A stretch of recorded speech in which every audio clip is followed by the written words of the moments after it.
This is the Daily Signal podcast for Thursday, October 31st. I'm Rachel Del Giudice. And I'm Kate Trinko. This year, the New York Times launched a controversial series of articles and a podcast called the 1619 Project. Today, we feature an interview Daniel Davis did with Alan Guelzo, a research scholar at Princeton University, about that project and what the facts are regarding our nation's history and beginnings. And by the way, if you're enjoying this podcast, please be sure to leave a review or a 5-star rating on iTunes and encourage your friends to subscribe. Now, onto our top news. Senate Majority Leader Mitch McConnell says Democrats' impeachment resolution falls short and lacks substance and proper procedure. Here's what he had to say on Wednesday, surrounded by several Republican colleagues. Yesterday, House Democrats released their much-hyped resolution, which was advertised as bringing fairness and due process into Speaker Pelosi and Chairman Schiff's closed-door partisan inquiry. Unfortunately, the draft resolution that has been released does nothing of the sort. It falls way short. The House is set to vote Thursday on an impeachment resolution that lays out parameters for the process. Representative Matt Gaetz, Republican of Florida, has formally filed with the House Ethics Committee a request for an investigation into House Intelligence Committee Chairman Adam Schiff, Democrat of California. Via C-SPAN, here's what Gaetz said about Schiff. Nancy Pelosi's impeachment resolution gives unprecedented power to the Intelligence Committee Chairman, Adam Schiff. That's deeply troubling to me for a few reasons. First, Adam Schiff has proven in this process that he cannot adhere to the fundamental principles of fairness. And second, and I would say most important for my work today, is that Adam Schiff has violated the ethical rules of the House of Representatives. Rule 23, Clause 1 and 2 of the Code of Conduct for members of the House of Representatives requires that we engage in conduct that brings credibility on the House and that we don't impair the credibility of the House. When Adam Schiff engaged in a theatrical retelling of President Trump's conversation with President Zelensky to deceive and disorient the American people, he acted in a way that was not consistent with House rules and was not consistent with House ethics. And so now, on the eve of a vote that will give unprecedented power to someone who does not deserve it, today I'm going to go file an ethics complaint against Adam Schiff for violating Rule 23 of the House. Adam Schiff has also violated Rule 11 of the House. Rule 11 requires that if you are going to expel a member of Congress from a hearing who does not intend to participate by asking questions, that you are required to hold a vote on that measure. Adam Schiff held no such vote when he expelled me multiple times from simply being able to observe what the heck was going on. And so right now, I'm going to go to the Ethics Committee and I'm going to file an ethics complaint against Adam Schiff. Because if House Democrats tomorrow are going to give this man an unprecedented amount of power in this process, they're going to know exactly how he has departed from the rules of the House and how he has fallen short of the ethical standards that should apply to this institution. Representative Steve Scalise, House GOP whip, and Representative Jim Jordan, Republican of Ohio, were also critical of how Democrats were handling the impeachment push and investigation.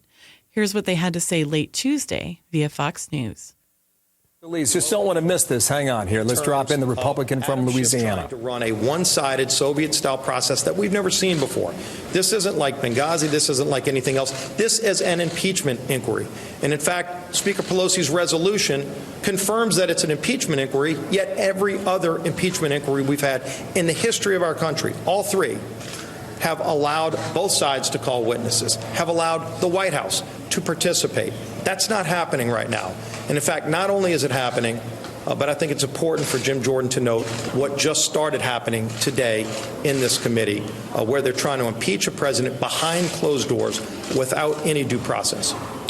Thank you, Steve. Thank you for your leadership. I think most of you know that Chairman Schiff has prevented the witness from answering certain questions we have during the deposition. One of the things you do in these depositions is you ask the basics: who, what, when, where, why. You ask those questions.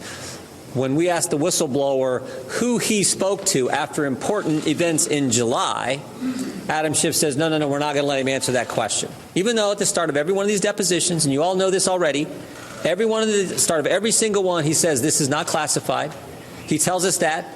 The witness has their counsel there, their lawyer there. They don't need Adam Schiff being chairman and lawyer.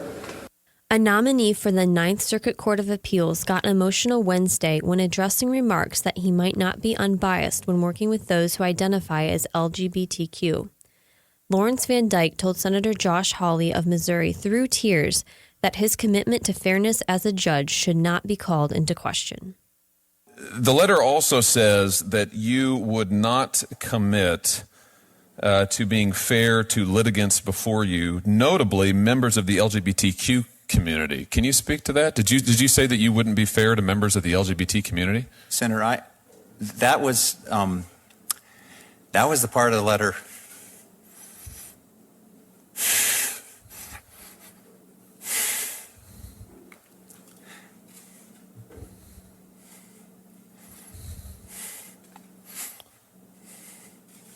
I did not say that.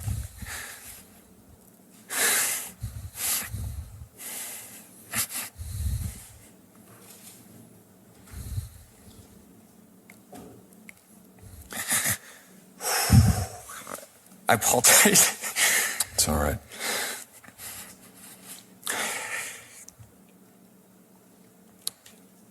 I'm sorry. No, I did not say that. I do not believe that.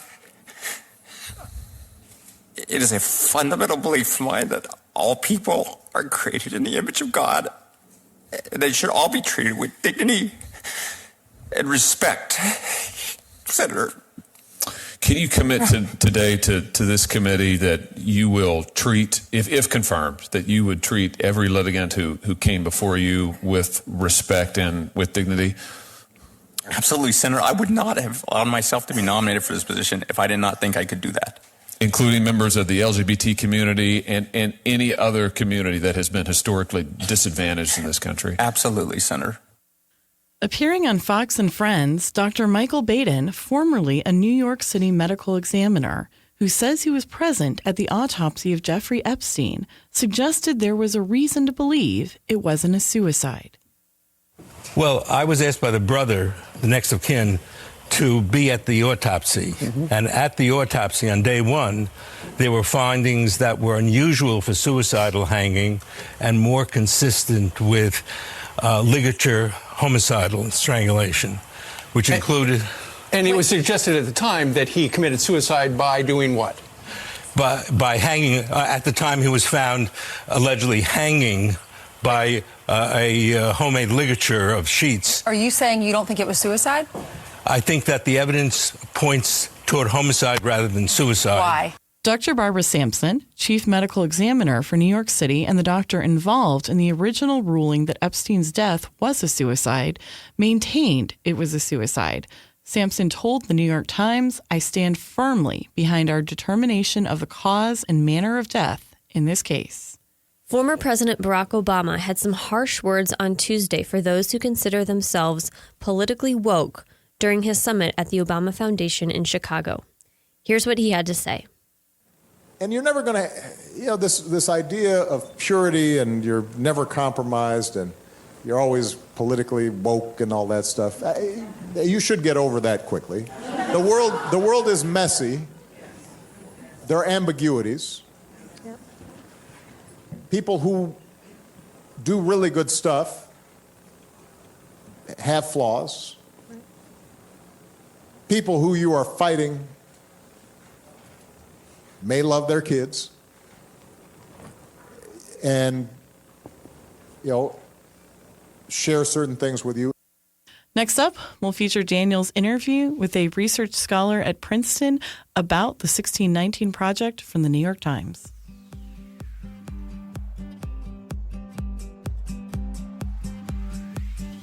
Tired of high taxes, fewer healthcare choices, and bigger government? Become a part of the Heritage Foundation. We're fighting the rising tide of homegrown socialism while developing conservative solutions that make families more free and more prosperous. Find out more at heritage.org.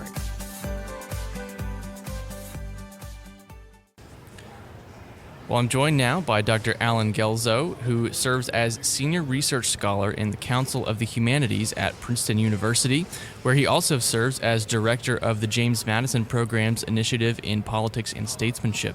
Dr. Guelzo, thanks for your time today. It's wonderful to be here. So, this year, the New York Times launched a project that marks the 400th anniversary of the arrival of the first African slaves in America. It's called the 1619 Project, and it's for our listeners who aren't familiar, it's basically a collection of essays and poems and other writing that is aimed at giving a certain version of America's early history. Now, this is something that you, Dr. Guelzo, have been very vocal about. You've commented on it. When something like this comes up, I think we would all like to say, okay, this is a genuine attempt to get at the truth and to educate all of us. Is that what this is, or is there something different going on? I want to say yes and no on that.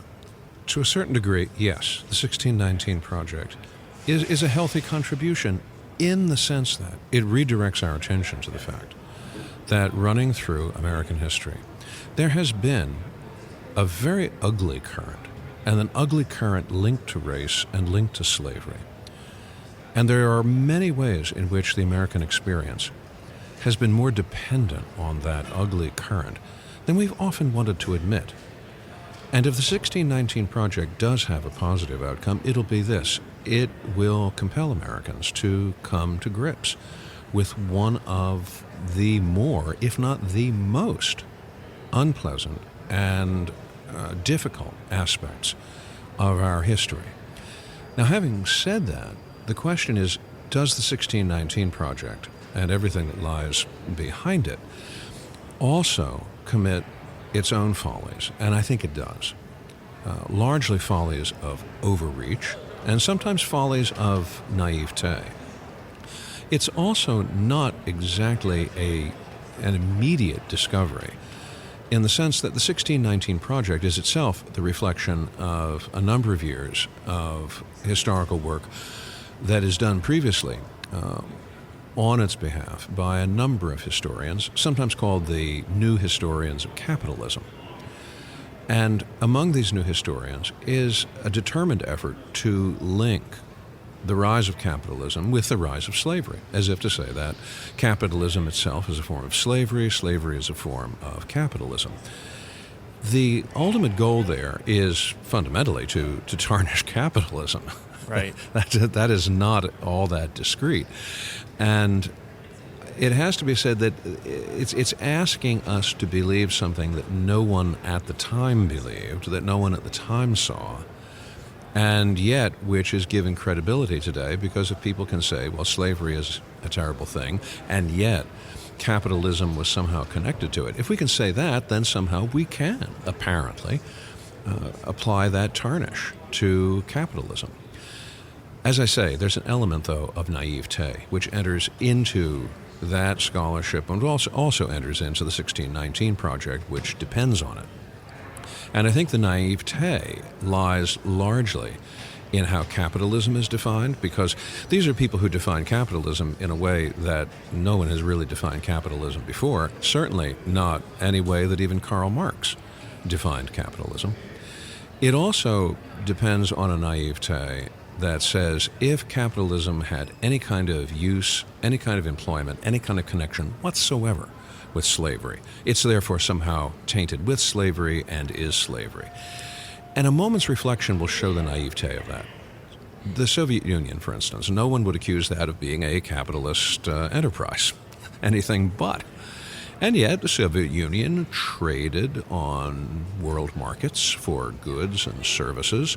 It sold resources, it sold manufactured goods, it bought resources, it bought manufactured goods, all of them very capitalistic sorts of behaviors. And yet no one would accuse the Soviet Union of having somehow sold out to capitalism. I mean, there might be a very perishing few who would insist that somehow the Soviet Union did sell out the store, but I don't think anyone seriously believes that. Why did that take place? Because the Soviet Union lived in a world surrounded by capitalists. It was in the capitalist world, but not of it. Well, The same thing really is true of slavery. Slavery was in the capitalist world, but slavery was not of it. And people who observed the operation of slavery in those times saw that very clearly. Nobody, and even if we limit ourselves to talking about America between 1776 and 1861, nobody, North or South, ever made any kind of connection that said, well, slavery is a function of capitalism and capitalism just couldn't do without slavery. To the contrary, both North and South continually insisted that slavery and capitalism were mortal enemies, that the two were radically opposed to each other. Southerners, for instance, always talked about their society as something being apart from capitalism, as being, well, especially if you were a white slave owner, something nobler and more chivalrous and more like the Middle Ages than northern money-grubbing, bank-loving capitalism. So what you find with Southerners is this constant insistence that what they are doing with slavery is not, in fact, part of a capitalist network, even though it's true. They were growing, and then they were selling a commodity, largely cotton, which was one of the hottest commodities in the international capitalist world of the 19th century. They were in it, but they were not of it. They resisted entirely the idea that they had any connection or resemblance to capitalism. You see that particularly in the most prominent pro-slavery apologist for the South before the Civil War, and that was the Virginian George Fitzhugh. And Fitzhugh, in his books Sociology for the South and Cannibals All, over and over again insisted that the slave system of the South not only was superior to the capitalist system of the North, but in fact the slave system of the South was really, frankly, kin to what was being proposed in his day as socialism in Europe. And he was actually rather proud of the fact that Southern slavery was on the intellectual cutting edge of the world by having such a resemblance to socialism. If you turn your attention to Northerners see no continuity between capitalism and slavery. To the contrary, they're constantly pointing out the differences between the two. If you look at the economic system of the North, the economic system of the North is very largely a small farm system. We sometimes make the mistake of thinking that the North, before the Civil War, was turning into some kind of industrial powerhouse. It really wasn't. The industrial powerhouse that the United States does eventually become is much more a product of the post-Civil War decades, the 1880s, the 1890s. The United States, and especially the northern states before the Civil War, are still overwhelmingly an agricultural nation. Something like 75 out of 118 northern congressional districts are really rural districts. So what governs the North before the Civil War is not some kind of industrial juggernaut, but rather it is the free labor family farm of, say, 110 to 150 acres, as opposed to the southern slave population plantation of 1,000 acres, or in some cases in Louisiana, 2,000 acres, which is organized according to a slave labor system. That's the real antagonism. It's an antagonism between a northern family farm capitalism and southern plantation slavery. And the 1619 Project misses that entirely. It imagines the North, and therefore by extrapolation the United States as a whole, to be a kind of economic world that it was not yet, which is to say an industrial world.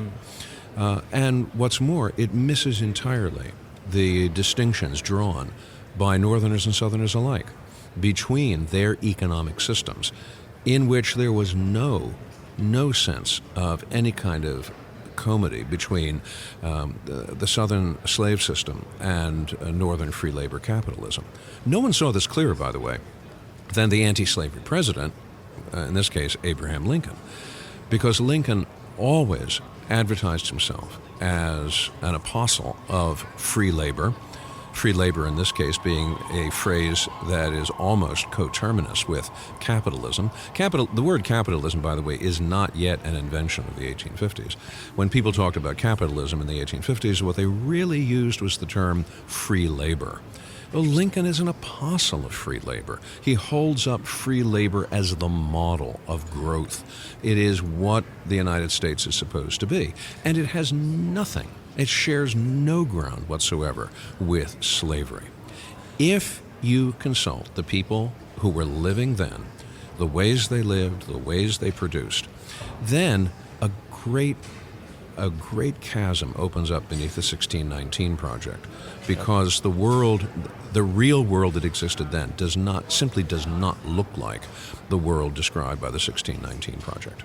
Well, it sounds like by what you're saying that slavery was really a relic of the old world that was brought over to the new world, but really wasn't part of the DNA of America and what it was growing into. Well, I mean, in the most literal terms, slavery is an inheritance that the American Republic has from British colonial days. Slavery takes its roots in America under British colonial rule and with British colonial connivance. And many were the voices at the time of independence and the Constitutional Convention which complained of how the presence of slavery in America was really one more evidence of British imposition on Americans. The hope of many members of the Constitutional Convention that slavery could be abolished was linked to their conviction that the abolition of slavery was simply one more step that needed to be taken to free us from the inheritance of British colonialism and British imperialism. Again, the 1619 Project tends to invert that. The 1619 Project and those others who stand in its overall circle in seeing slavery and capitalism as being integral to the American experience, these are people who are looking away from what was said at the time. And at the time, Americans really believed that slavery was an ancient practice that had been unfortunately fastened onto Americans by the British colonial regime, and which now was an opportunity for Americans to deal with, either deal with directly by getting rid of it. This is what Gouverneur Morris at the Constitutional Convention was urging upon people. He said the system of slavery is nefarious. It has the curse of heaven in any of the states where it is operating. But there were other voices which then opposed that, from South Carolina and Georgia in particular. And they objected that this was going to disrupt their economic systems.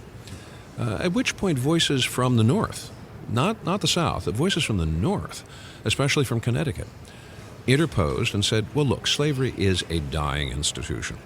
Roger Sherman says slavery is on its way out. Oliver Ellsworth says slavery is on its way out. Let's not kick the sleeping dog. There's soon going to be a time in America when slavery will be simply a memory, and we can let things go and let slavery die out on its own. And so the Constitution does not, in fact, take direct action against slavery.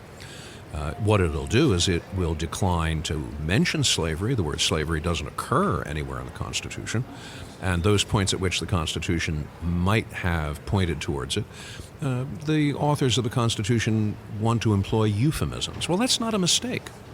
They wanted to employ the euphemisms so that years later, when people read the Constitution and slavery was gone, no one would know that there ever had been slavery in the United States, and that's what they wanted. This, of course, is the argument that Lincoln makes when Lincoln in 1860 delivers his famous Cooper Institute speech. The reason slavery isn't mentioned there is because there was going to come a time when there would be no slavery and the whole memory of it could be effectively erased. Now, the difficulty for the 1619 Project is that it prefers not to see any of this. It prefers instead to see slavery as central. And I have to grant this one thing, and I think anyone who is candid enough will also grant this.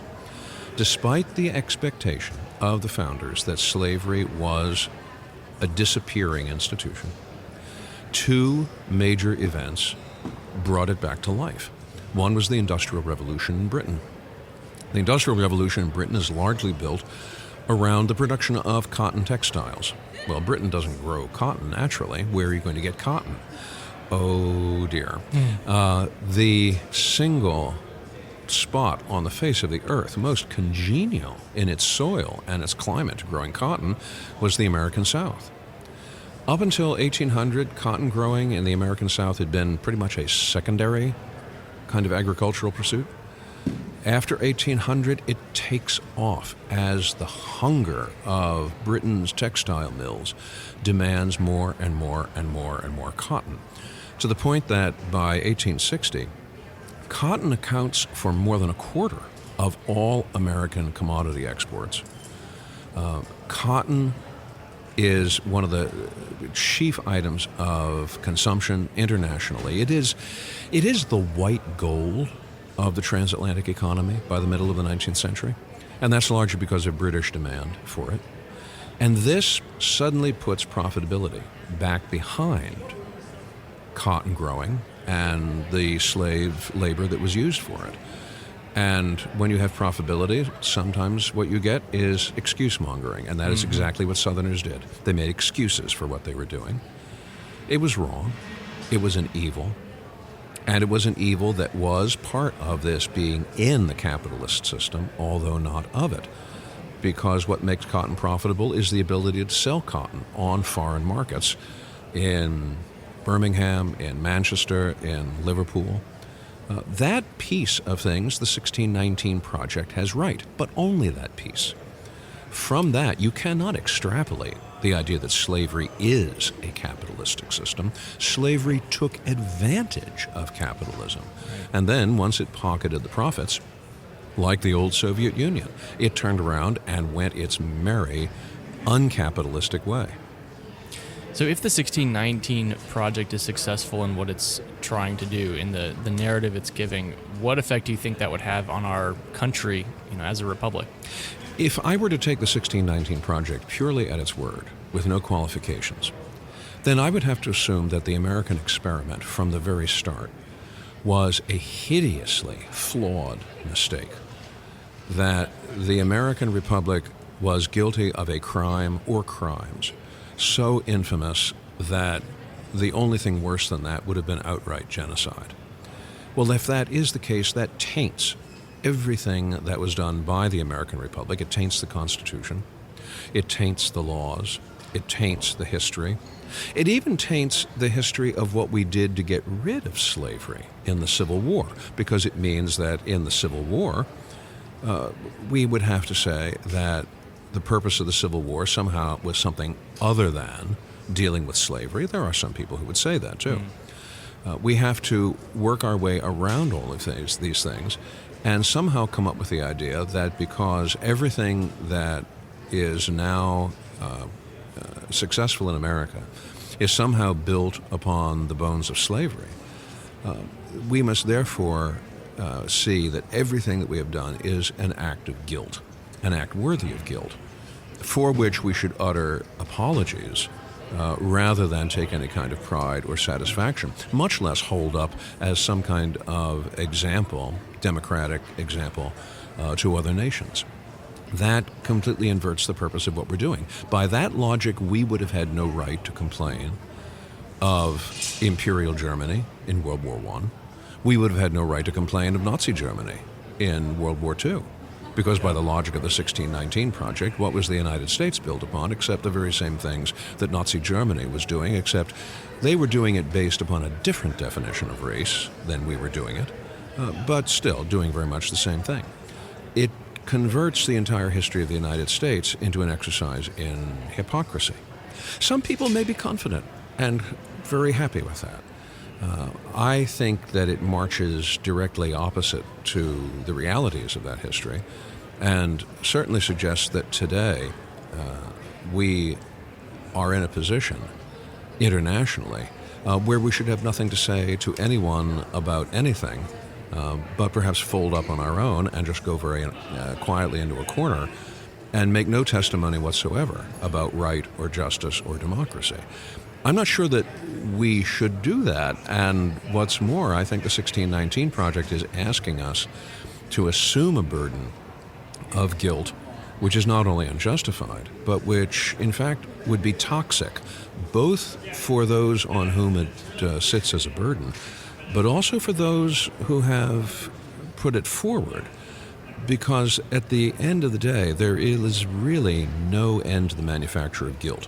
Yeah. You can create historical guilt out of some very feeble materials, provided you have enough energy and enough assertion to make the case. The 1619 Project abounds in energy and assertion. I give them all the credit they deserve on that score. But whether what they are promoting reflects historical realities on the ground, that, it seems to me, is another point entirely. What they begin to resemble is not so much a theory of American history as a conspiracy theory. And like conspiracy theories, the 1619 Project, which does resemble, ironically, the structure of conspiracy theories, the 1619 Project would have us to believe that the explanation to American history really only lies in one thing. Well, that's a typical mark of a conspiracy theory. One thing explains everything. Yeah. Well, as soon as you say that, you begin to feel the ridicule rising in your throat, because you know very well that theories which use one thing to explain everything usually wind up explaining nothing. But the 1619 Project has one thing which it wants to use to explain everything. That's a conspiracy theory. Like conspiracy theories, the grassy knoll, the blood libel, these are the kinds of things which attract a great deal of attention at first, because they make an aggrieved audience feel satisfied that now, at last, they have the real key to understanding everything that they're suffering. Well, yes, but it's still a conspiracy theory. Yeah. And the problem about conspiracy theories is that while they immediately meet that need of the aggrieved for an explanation of everything, the problem is they also are very short-lived, and they usually collapse in ridicule.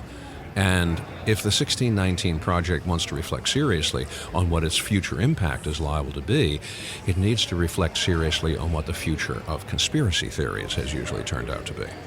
Well, a few years ago, Ta-Nehisi Coates put forward a widely shared case for racial reparations, and that's got a lot of talk, especially on the political left, and we're starting to see Congress even have hearings now talking about this, exploring, setting up a committee to explore the history here and consider this as a policy initiative. Do you think the 1619 Project is setting itself up to try to present an account that underwrites that kind of policy initiative? Well, I can't be a prophet on behalf of the 1619 Project, but I would not be surprised if a demand for reparations does eventually unfold from the overall trajectory of the 1619 Project. But on the other hand, I have seen campaigns about reparations for slavery appear fairly regularly. They tend to come in 15-year cycles. And I'm not sure that a new cycle of this kind of demand is going to meet with more success than earlier ones have, which is not to say that reparations are not significant.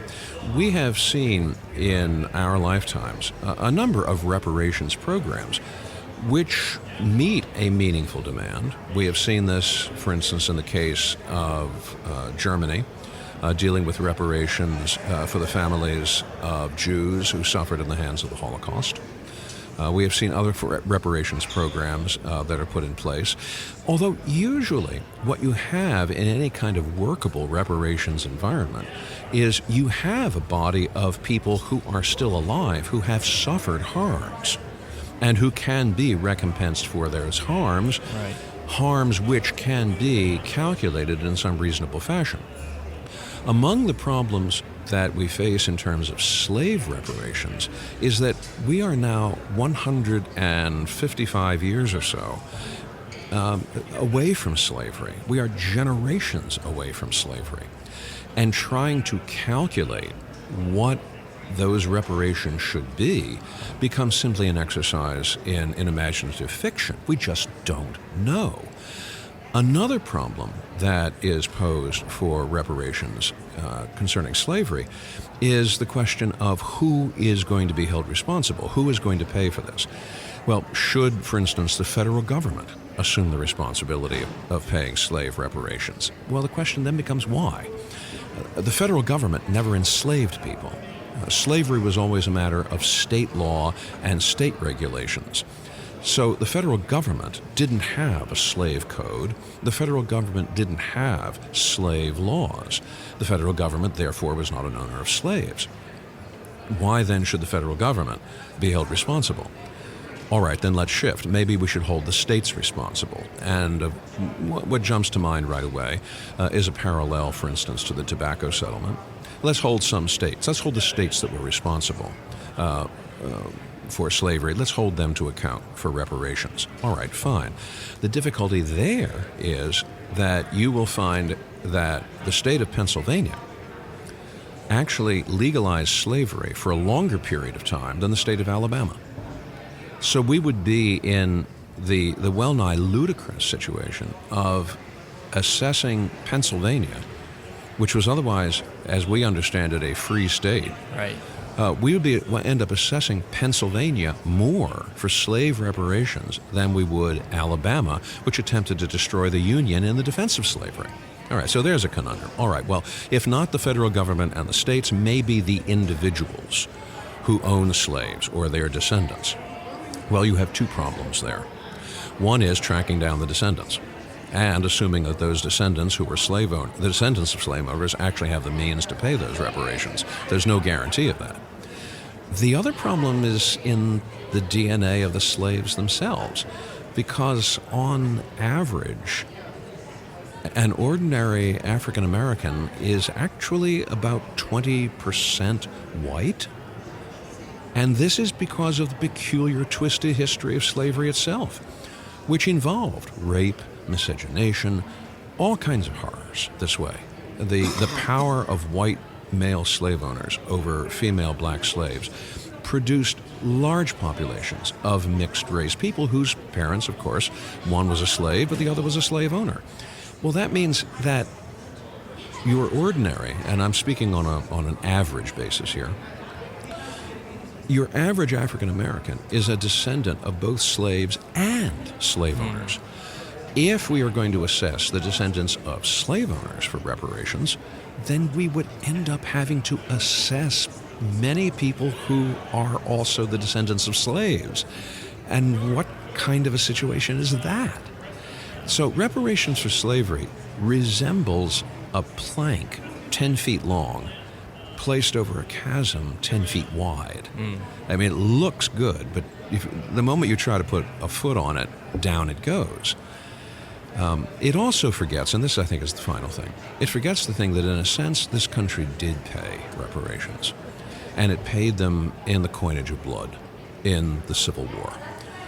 The Civil War cost, when you reckon all the totalities of death, something like 750,000 American lives, including the life of Abraham Lincoln.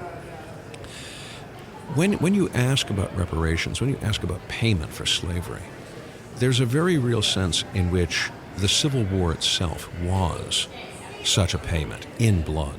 Lincoln himself saw it that way in his second inaugural when he talked about how the Civil War was a visitation of God's judgment on the nation, so that, as he put it, every drop of blood drawn by the lash should be paid for by a drop of blood drawn by the sword. One thing which I find absent from Ta-Nehisi Coates, one thing which I find absent from the 1619 Project, and from many others who have been involved in these calls over the years for reparations, is a remarkable sense of blindness to the costs of the Civil War and the costs that were paid in the Civil War to end slavery. If that is not a form of reparation, then Lincoln was wrong, then those who fought for the Union side against slavery were wrong, then the Republicans in Congress who pushed forward the 13th Amendment to abolish slavery, they were wrong.